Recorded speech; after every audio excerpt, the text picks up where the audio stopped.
राजधनवार विधानसभा क्षेत्र के ग्राम पंचायत गर्जा सारण के मुखिया प्रतिनिधि नसीम राही मेरे साथ जुड़ रहे हैं, जिनसे बात करेंगे और विधानसभा क्षेत्र की जो ताजा तरीन घटना हुई है, निरंजन राय निर्दलीय प्रत्याशी का जो भाजपा में विलय हुआ है, वो कितना लाभदायक होगा और कितना हानिप्रद होगा अन्य प्रत्याशियों के लिए।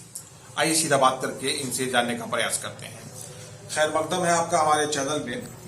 विधानसभा क्षेत्र की सरगर्मियों की अगर बात की जाए तो संक्षेप में आप क्या कहेंगे? प्रत्याशी बहुत सारे हैं, लेकिन बोर्ड में कौन कौन से हैं?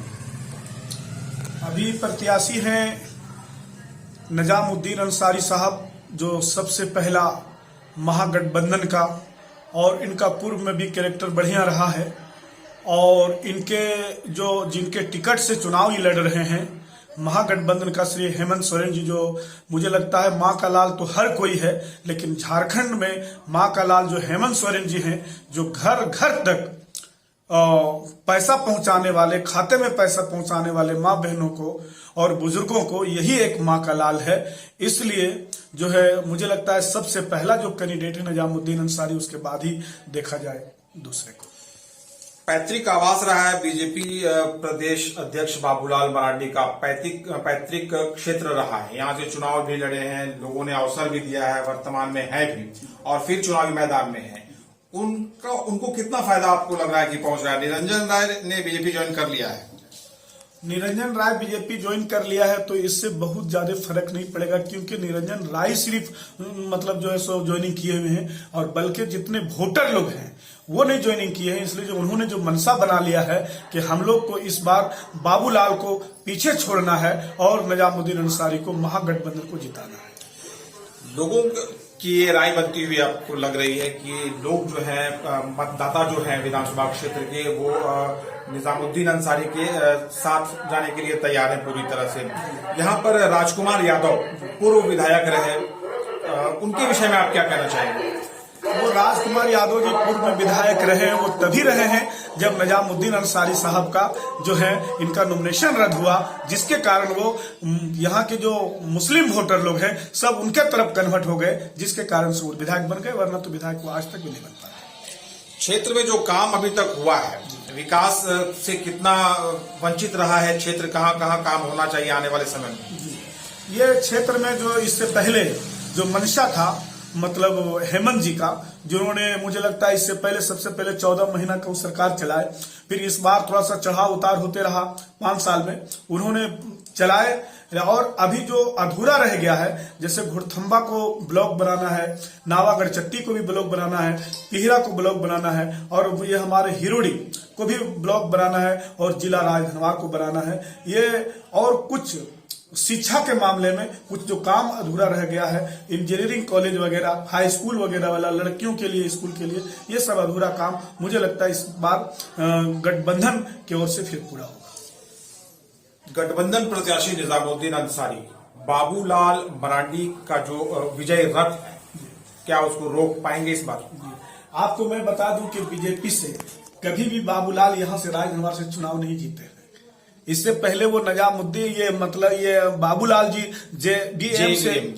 जेबीएम से चुनाव लड़े, और उस समय मुस्लिम लोग का पूरा कोऑपरेट रहा, बल्कि 50% मुसलमानों ने उनको वोट दिया, हरिजनों ने वोट दिया, दलित ने वोट दिया, जिसके कारण वो चुनाव जीते, वरना चुनाव नहीं जीत पाते। और चुनाव जीते भी तो कोई ऐसा कार्य नहीं कर पाए, एक अदना सा आदमी या कोई वीआईपी आदमी उससे आज तक मिलने के लिए तरसता रहा, लेकिन मिल नहीं पाया। तो गरीब गुरबा आदमी उससे कहां मिलकर अपनी बात को रख पाएंगे और अपनी समस्या को सुना पाएंगे। इसलिए इस बार जो है सो वो मतलब इस बार बहुत पीछे छूटेंगे और महागठबंधन का जीत होगा। जिन्होंने निजामुद्दीन अंसारी साहब ने, जो मुझे लगता है कोई वादा भी नहीं किए, और अभी जो आप देख रहे हैं एक सड़क बना हुआ है, 2-4 सड़क मैं जो गिना देता हूं, जो कोड़ाईडी से लेके झारखंड धाम, जो मुझे झारखंड में एक बड़ा लेवल पर मंदिर माना जाता है, लोग दूर दूर से आते हैं, वहां का रोड बनाए अगर कोई। इससे पहले बाबूलाल भी रहे, मंत्री भी रहे उन्होंने,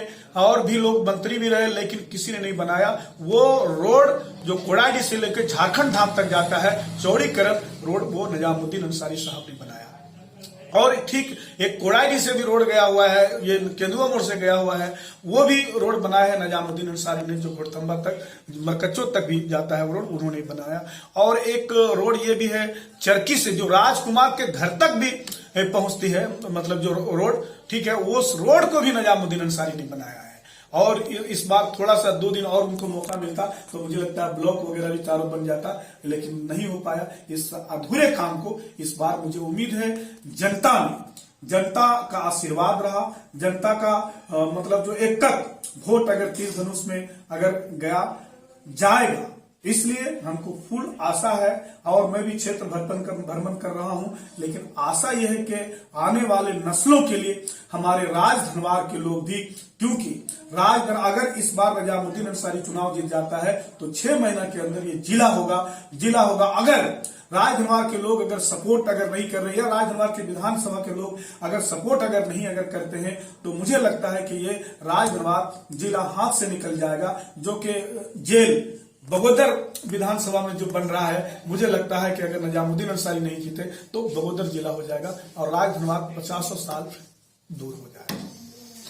नसीम राही को आप सुन रहे थे। बाबूलाल मरांडी कभी भी बीजेपी की टिकट पर यहां पर चुनाव नहीं जीते हैं। विधायक बने थे तब जब वो जेवीएम के अध्यक्ष थे और मुस्लिमों का, दलितों का वोट भर भर कर उनको मिला था। अभी जिस पार्टी में वो हैं, उस पार्टी में होने के कारण इन्हें सभी धर्मों और संप्रदायों का वोट और मत नहीं मिल पाएगा, जिसके कारण धनवार विधानसभा सीट पर एक बार फिर से बहुत बड़ी दावेदारी और उम्मीदवारी हो गई है। जीत के प्रबल दावेदार हो गए हैं निजामुद्दीन अंसारी। और अगर यहाँ की जनता ने निजामुद्दीन अंसारी को एक और अवसर दिया तो क्या क्या उपलब्धियां इस क्षेत्र की होंगी, उन उपलब्धियों के बारे में भी बताया है नसीम राही ने, जो कि मुखिया प्रतिनिधि हैं गर्जा सारण के और साथ ही साथ एक युवा समाज सेवी भी हैं। धन्यवाद।